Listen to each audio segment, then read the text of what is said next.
Website. Why, how, where.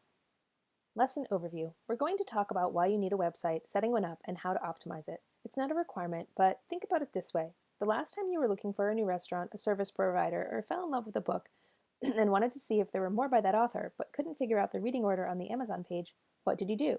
If you're like me, you searched the author's name and checked out their website. Why you need a website. An author website is your business card on the internet and anything else you want it to be. For example, a source for all things Dragon Shifter related, a resource for pirate spacecraft repair, a sweet romance hub. Your website is a tool you use to engage with your audience, share your work in one place, and offer them more about you and your books.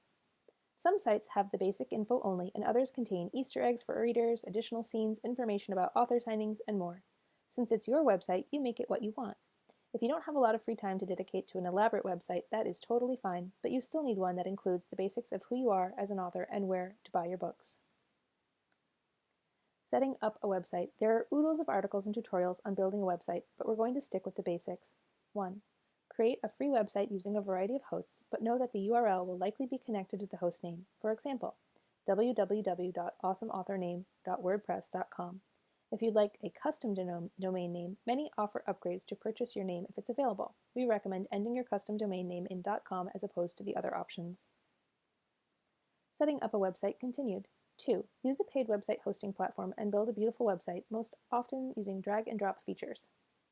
3. Hire someone to build a custom website. Once you've decided where your author page will live online, what's next? Design. Think about your author brand and check out our author brand lesson. How can your website reflect that? Think theme, colors, fonts, and imagery. Your website should also contain the following. Biography. Some authors provide a short bio for the back of books and sales pages and a longer one that's more in-depth that can go on your website.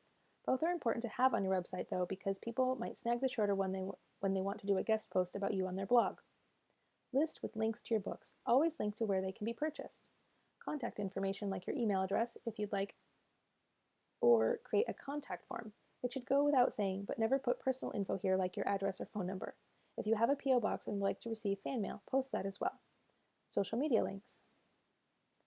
Optimizing your website. You can certainly stick with the basics, but here are a few ideas for how to get the most out of it. List of your books, and if they're in a series, the reading order with affiliate links. If you're an Amazon associate, you can earn a percentage of purchases made on your website using a special link.